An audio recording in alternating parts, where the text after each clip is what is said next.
नमस्कार, मैं धीरज एक बार फिर से आप सभी विद्यार्थियों का धीरज पांडे मैथमेटिक्स के इस यूट्यूब चैनल पर बहुत बहुत स्वागत करता हूं। प्रिय विद्यार्थियों, जैसा कि आप सभी को पता होना चाहिए कि हम लोग क्लास 12th के फिजिक्स का एक बहुत ही इंपॉर्टेंट चैप्टर वैद्युत फ्लक्स और गॉस का प्रमेय स्टडी कर रहे हैं, जिसके संदर्भ में मैंने 3 वीडियो यूट्यूब पर अपलोड किया है। जिन्होंने अभी तक वह वीडियो नहीं देखा वो यूट्यूब पर जाके वीडियो को ज़रूर देखें।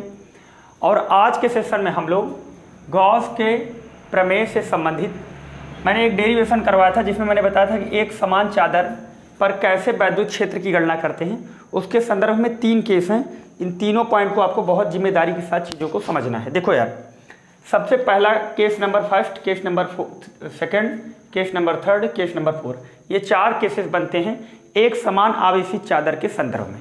तो देखो, पहला केस क्या है कि आपसे स्टेटमेंट ऐसे लिखाएगा कि 2 समान आवेश एवं समान क्वांटिटी एप्टीट्यूड में चार्ज, यानी 2 समान आकार की चादर एवं समान प्रकृति वाले आवेश की हों तो उनके बाएं पक्ष में या उनकी एक दिशा में वैद्युत क्षेत्र की तीव्रता का मान बताइए। तो हम लोग देखो पढ़े थे कि एक समान चादर के लिए जो वैद्युत क्षेत्र होता है वो होता है E बराबर σ/2 एप्सिलॉन नॉट। और ये सिग्मा क्या है? पृष्ठीय आवेश घनत्व, और एप्सिलॉन नॉट क्या है? निर्वात की वैद्युतशीलता। तो इसके संदर्भ में अगर हम लोग देखें तो यहाँ पे जो E का मान आएगा वो आएगा σ/2 एप्सिलॉन नॉट, और यहाँ पे जो निकालेंगे वो E बराबर होगा σ/2 एप्सिलॉन नॉट। और आप लोग जानते हैं ये E1 मान लो, इसको E2 मान लो। अब धनावेश के कारण वैद्युत क्षेत्र तीव्रता धनावेश से दूर होगी, ये भी धनावेश के कारण वैद्युत क्षेत्र तीव्रता धनावेश से दूर होगी। तो दोनों तीव्रताएं एक ही दिशा में होगी। तो हम लोग बोल सकते हैं इस बिंदु पर परिणामी तीव्रता E1 और E2 दोनों एक दिशा में हैं। तो यहाँ से निष्कर्ष निकलेगा E बराबर E1 प्लस E2। तो इसलिए हो जाएगा E1 का मान कितना है? σ/2 एप्सिलॉन नॉट, इसका मान है σ/2 एप्सिलॉन नॉट। इसे सॉल्व करेंगे हो जाएगा 2 σ/2 एप्सिलॉन नॉट। 2 से 2 कैंसिल हो जाएगा, तो यहाँ से जो रिजल्टेंट वैल्यू आएगी वो σ/एप्सिलॉन नॉट। ध्यानपूर्वक बात को समझो। 2 समान आवेशित चादर हैं और दोनों धनावेशित चादर हैं। तो बाएं पक्ष में बिंदु, ये कोई पॉइंट दे देगा, बिंदु P पर वैद्युत क्षेत्र की तीव्रता बताइए। तो हम लोग जानते हैं कि धनावेश के कारण वैद्युत क्षेत्र तीव्रता धनावेश से दूर होगी, इस चादर के कारण धनावेश से दूर होगी। दोनों एक ही डायरेक्शन में है। तो हम जानते हैं कि अगर 2 intensity of electric field same direction में है तो दोनों को जोड़ लेंगे तो E बराबर हो जाएगा E1 प्लस E2। E का मान एक समान आवेशित चादर के लिए मैंने एक डेरिवेशन किया था और ये वीडियो नंबर 3 में मैंने बताया है। तो यहाँ से σ/2 एप्सिलॉन नॉट σ/2 एप्सिलॉन नॉट जोड़ेंगे तो 2 σ/2 एप्सिलॉन नॉट, 2 से 2 कैंसिल होगा। E बराबर एप्सिलॉन σ/एप्सिलॉन नॉट, ये आपका क्या होगा? आंसर हो जाएगा, मतलब एक समान आवेशित चादर के लेफ्ट साइड पर। अगर इसी कंडीशन में मैं बिंदु इस मान लो ये बिंदु P पर अगर इंटेंसिटी ऑफ इलेक्ट्रिक फील्ड निकालें तो धनावेशित चादर के कारण धनावेश से दूर होगा, ये धनावेशित चादर के कारण धनावेश से दूर होगा। इसके कारण मान लीजिए E1 है, इसके कारण मान लो जो E2 है। तो दोनों एक ही डायरेक्शन में है, तो यहाँ से हो जाएगा E बराबर E1 प्लस E2 हो जाएगा। तो E बराबर E1 का मान भैया कितना रखेंगे? फिर वही σ/2 एप्सिलॉन नॉट, E2 का मान σ/2 एप्सिलॉन नॉट, और यहाँ से जोड़ेंगे E बराबर हो जाएगा 2 एप्सिलॉन नॉट σ/एप्सिलॉन नॉट। 2 से 2 कैंसिल होगा, E बराबर हो जाएगा σ/एप्सिलॉन नॉट। ये बात भी आप समझ होंगे, यानी चाहे बाएं पक्ष में पूछे चाहे दाहिने पक्ष में पूछे, दोनों पर कोई इफेक्ट नहीं पड़ने वाला है। अब ध्यान से देखो, यहाँ पे जो क्रिटिकल सिचुएशन बनती है कि अगर कोई पूछे इस बिंदु पर वैद्युत क्षेत्र की तीव्रता बताइए, तो इस बिंदु के लिए देखो धनावेश के कारण इधर जाएगा, मान लो E1 है, और ऋणावेश के कारण ये E2 इधर लगेगा। तो धनावेश के कारण तो ये इधर लगेगा, ये इधर लगेगा।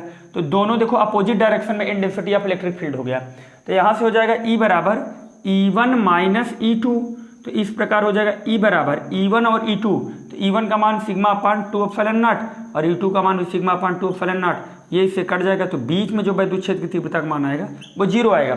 और आप लोग जानते हैं कि इस बीच मतलब मिड पॉइंट का मतलब ये नहीं है कि बीचों बीच हो, वो कहीं पर भी हो, क्योंकि एक समान आवेशित चादर के लिए आप जानते हैं बीच की दूरी का कोई रोल नहीं होता। अब ये केस नंबर जो 4 बनेगा, ऋणावेश के कारण वैद्युत क्षेत्र ऋणावेश की ओर होगी, धनावेश के कारण वैद्युत क्षेत्र धनावेश की ओर होगी। तो दोनों एक ही डायरेक्शन में, तो E बराबर हो जाएगा E1 प्लस E2, और यहाँ से परिणामी तीव्रता निकलेगी σ/2 एप्सिलॉन नॉट, और यहाँ से भी σ/2 एप्सिलॉन नॉट। दोनों को जोड़ेंगे तो 2 σ/2 एप्सिलॉन नॉट, 2 से 2 कैंसिल होगा, E बराबर σ/एप्सिलॉन नॉट। तो मैं आपको बताना चाहता हूँ कि 2 चादर के लिए, 2 समान आवेशित चादर के लिए इतने केस बन सकते हैं 1 2 3 4। इसके लिए आप निकालेंगे सिग्मा अपान एप्सिलॉन नॉट, इसके लिए भी सिग्मा अपान एप्सिलॉन नॉट, इसके लिए 0, इसके लिए भी सिग्मा अपान 2 एप्सिलॉन नॉट।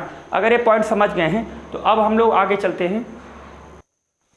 अब हम समझने वाले हैं कि गॉस की प्रमेय से कूलाम के नियम का निगमन कैसे करते हैं।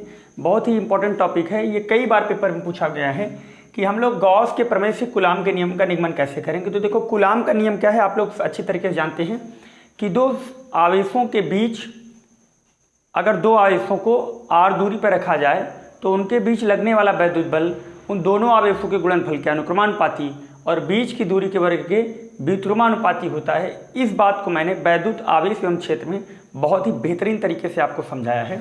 और इस वीडियो में हम समझने वाले कि गॉस की प्रमेय से कूलाम के नियम का निगमन कैसे करते हैं। तो देखो गॉस के प्रमेय को आप अप्लाई करने के लिए जो आवेश लोगे उसके लिए कोई क्लोज सरफेस लोगे, बंद पृष्ठ लोगे।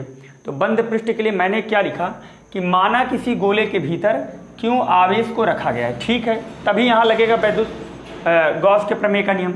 तो माना किसी गोले के भीतर क्यों आवेश को रखा गया है तथा गोले की त्रिज्या r है तथा पृष्ठ पर क्यू नॉट आवेश रखा हुआ है।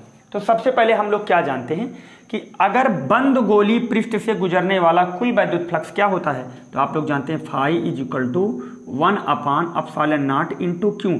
इसका मतलब यही तो गॉस के प्रमेय का निगमन हमने किया था कि किसी बंद पृष्ठ के भीतर उपस्थित आवेश का 1 एप्सिलॉन नॉट ही कुल वैद्युत फ्लक्स होता है। तो सबसे पहले इसको हम लोग थोड़ी देर के लिए समीकरण 1 मान लेते हैं। और हम लोग शायद ये भी पढ़े थे ना कि फाई इज इक्वल टू होता है ई ए कॉस थीटा, शायद ये पढ़े थे हम लोग। अब ध्यान से समझो बात को हमारे। आप जानते हैं धनावेश है, धनावेश के कारण जो आपकी वैद्युत क्षेत्र की दिशा होगी ये इधर होगी। और अगर इस पर मैं एरिया वेक्टर खींचूँ तो दोनों एक ही दिशा में होंगे। अगर दोनों एक ही दिशा में मेरे प्यारे भाई तो यहाँ थीटा का मान कितना लोगे, तो आप बोलोगे थीटा का मान हो जाएगा 0। अब यहाँ देखो ध्यान से, तो यहाँ से हो जाएगा भैया phi is equal to E A cos 0। तो यहाँ से हो जाएगा फाई इज इक्वल टू हो जाएगा ई ए। देखो अब यहाँ से अगर देखना चाहें ई ए ऐसे बोल सकते हैं ना, ई बराबर या ऐसे एक मिनट को ई ए बराबर फाई। अब फाई का मान यहाँ से उठा कर रख दें क्या, तो फाई का मान अगर यहाँ से रखेंगे तो हो जाएगा ई ए बराबर 1 upon epsilon not into Q. अब ध्यान से देखना, मुझे निकालना क्या है, कूलाम के नियम से गॉस के प्रमेय से कूलाम के नियम का निगमन। ये बात आप ध्यान से समझो। तो यहाँ से हम बोल सकते हैं कि ई बराबर हो जाएगा 1 upon epsilon not into Q, और ये घूम के ए कहाँ आ जाएगा, नीचे आ जाएगा। और आप सभी जानते हैं कि जो गोले का टोटल सरफेस एरिया होता है वो 4 पाई आर स्क्वायर होता है। तो यहाँ पे मान रख दीजिए, तो 1 upon epsilon not into Q, और गोले का पृष्ठीय क्षेत्रफल 4 पाई आर स्क्वायर। तो देखो अब इसे और सॉल्व आउट करेंगे तो ई बराबर हो जाएगा 4 pi epsilon not 1 upon 4 pi epsilon not into q upon r square. और शायद आप लोग ये चीज़ जानते होंगे कि इसी पॉइंट को हम लोग बोलते हैं, ध्यान से बात को समझो, इसी पॉइंट को हम लोग बोलते हैं क्यों आवेश के कारण r दूरी पर वैद्युत क्षेत्र की तीव्रता का मान। तो ये वैद्युत क्षेत्र की तीव्रता का मान आ गया। अब ध्यान से हमारी बात को समझो यार। देखो आप लोग जानते हैं कि ये है परीक्षण धनावेश, और आप सभी को पता होगा कि वैद्युत क्षेत्र पढ़े थे ई बराबर एफ अपान क्यू नॉट, ये पढ़े थे। तो यहाँ से एफ बराबर हो जाएगा क्यू नॉट इंटू ई। इसका मतलब क्या है, वैद्युत क्षेत्र की तीव्रता के कारण परीक्षण आवेश पर लगने वाला बल। आप लोग अच्छे तरीके से जानते हैं कि वैद्युत क्षेत्र के कारण किसी आवेश पर लगने वाला वैद्युत बल F is equal to q E होता है। तो यहाँ से अगर हम लोग देखें तो हम लोग बोल सकते हैं कि F is equal to q E हो जाएगा। अगर ये बात आप समझ पाए हैं तो हम लोग क्या करें कि यहाँ पे देखो ध्यान से। अब अगला पॉइंट यहाँ क्या बोला गया है कि हाँ एक minute, F is equal to q E. तो हाँ ठीक, वेरी गुड। अब देखो अब हम लोग यहाँ से अगर इसे सॉल्व करें तो एफ इज इक्वल टू हो जाएगा क्यू नॉट और ई का मान देखो यार, ई का मान कितना है, तो ई का मान इतना है 1 upon 4 pi epsilon not q upon r square. यहाँ से आप हल करेंगे ई बराबर 1 upon 4 pi epsilon not q into q not बटे आर स्क्वायर। देखो यार ध्यान से देखो, दो आवेशों के गुणनफल के अनुक्रमानुपाती और बीच की दूरी के वर्ग के व्युत्क्रमानुपाती। तो ध्यान से समझो, तो यहाँ से बोल सकते हो F is directly proportional to Q not और F is indirectly proportional to R square, यानी बीच की दूरी के वर्ग के व्युत्क्रमानुपाती और दोनों आवेशों के गुणनफल के अनुक्रमानुपाती। ध्यान से समझो एक बार, मैं फिर से आपको समझा रहा हूँ। गॉस के प्रमेय से कूलाम के नियम का निगमन करने के लिए माना किसी गोले के भीतर क्यू आवेश रखा गया है तथा गोले की त्रिज्या r है तथा पृष्ठ पर क्यू नॉट आवेश रखा हुआ है। तो हम लोग जानते हैं कि बंद गोली पृष्ठ से गुजरने वाला कुल फ्लक्स फाई इक्वल टू 1/4π0 और यहाँ से हो जाएगा ई बराबर फाई बराबर ई ए कॉस थीटा। दोनों देखो एक ही डायरेक्शन में, ये इधर, तो थीटा का मान 0 हो जाएगा। तो phi equal to E A cos 0, phi equal to E A बराबर आप बोलोगे फाई, तो ई ए 1/ε0। अब देखो क्यों, इसका देखो ध्यान से देखो, इस पॉइंट का मान हमने यहाँ से उठा के रख दिया, तो ई बराबर 1/ε0 इंटू क्यू, ए नीचे आ जाएगा। अब ए का मान कितना है 4πr², तो ई बराबर 1/, देखो 4πε0 लिख दिया Q/r²। ये क्या होता है, क्यों आवेश के कारण r दूरी पर उत्पन्न वैद्युत क्षेत्र की तीव्रता का मान। और हम लोग जानते हैं कि E बराबर F/Q0 वैद्युत क्षेत्र की तीव्रता बताए थे कि एकांक परीक्षण आवेश पर लगने वाला वैद्युत बल ही वैद्युत क्षेत्र की तीव्रता कहलाता है। तो F इक्वल टू हो जाएगा Q0 इंटू ई। अब E का मान हम उठा के यहाँ रख दिए, देखो E का मान यही चीज तो निकाले थे, तो 1/4π0 Q इंटू Q0/r², जहाँ पे F क्या है directly proportional Q into Q0 और R क्या है बीच की दूरी के वर्ग की व्युत्क्रमानुपाती। तो यहाँ तक अगर बात आपको समझ में आई है तो जैसा कि आप लोगों को पता होना चाहिए कि हम लोग अभी तक क्या कर चुके हैं कि जैसे मैंने एक समान आवेशित तार लिया था और उसके कारण उत्पन्न वैद्युत क्षेत्र की तीव्रता निकाला था, और एक समान आवेशित चादर लिया था उसके कारण उत्पन्न वैद्युत क्षेत्र की तीव्रता निकाला था। आज हम समझने वाले हैं कि आवेशित चालकी गोले के कारण वैद्युत क्षेत्र की तीव्रता। तो देखो यहाँ 3 केस बनेगी। अगर मैं कोई आवेशित चालकी गोला ले लूँगा तो वहाँ पे पहला पॉइंट कि बाह्य बिंदु पर निकालो, यानी आवेशित चालकी गोले के बाहर कोई बिंदु है वहाँ पे वैद्युत क्षेत्र की तीव्रता निकालो, फिर उसके पृष्ठ पर निकालो यानी यहाँ निकालो, और गोले के अंदर यानी इसके अंदर निकालो। 3 केस यहाँ बनते। तो देखो सबसे पहले हमने क्या किया कि हम लोग बाह्य बिंदु P पर निकाल रहे हैं। तो मैंने इसमें एक पॉइंट लिखा कि माना एक r त्रिज्या का चालकी गोला है। ये देखो पूरा गोला किस त्रिज्या का है, r त्रिज्या का है। r त्रिज्या का चालकी गोला है जिस पर दिया गया आवेश प्लस क्यू है, ये प्लस क्यू चार्ज दिया गया है इसको।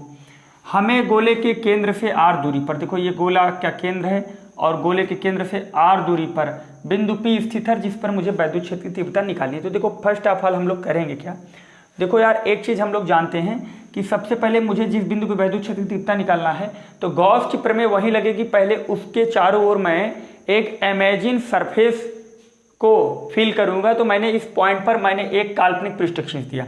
तो काल्पनिक पृष्ठ खींचेंगे तो काल्पनिक पृष्ठ को हम समझेंगे कि यह एक बंद पृष्ठ है और उससे गुजरने वाला फ्लक्स तो हम बोल सकते हैं कि r त्रिज्या। अब ये जो गोला हो गया वो स्मॉल r त्रिज्या हो गया, तो स्मॉल r त्रिज्या के गोले से निकलने वाला कुल फ्लक्स तो हम बोल सकते हैं कि phi is equal to 1/ε0 into Q. इसको थोड़ी देर के लिए हम मान ले रहे हैं समीकरण 1, यहाँ मान के छोड़ दो।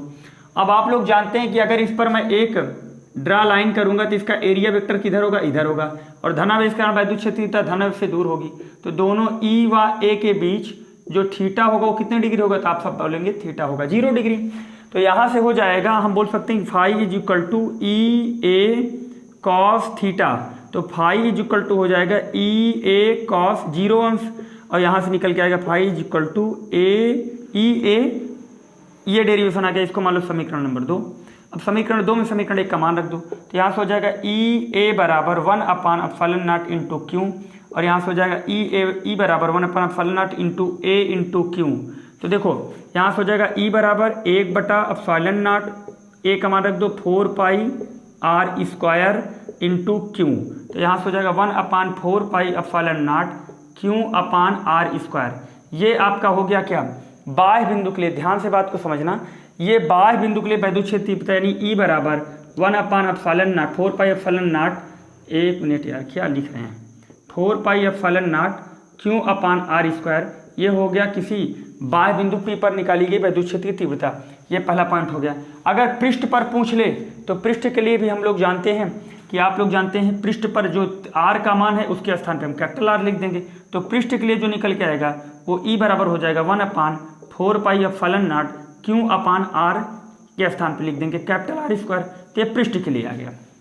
अगर इसे हम और अच्छे से डिटेल में आपको समझाएं तो अगर इसे हम सिग्मा के पदों में लिखना चाहें, देखो सिग्मा के पदों में हम लिख के दिखा रहे हैं, ध्यान से समझना इस बात को।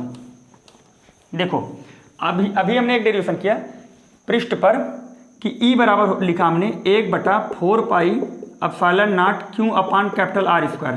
तो आप लोग जानते हैं 3 पॉइंट हमको आप लोगों को पता होना चाहिए। लेमडा बराबर Q by L, rho sigma बराबर क्यू बाई ए, और आप लोगों को पढ़ाया गया होगा rho is equal to Q by V, आयतन घनत्व।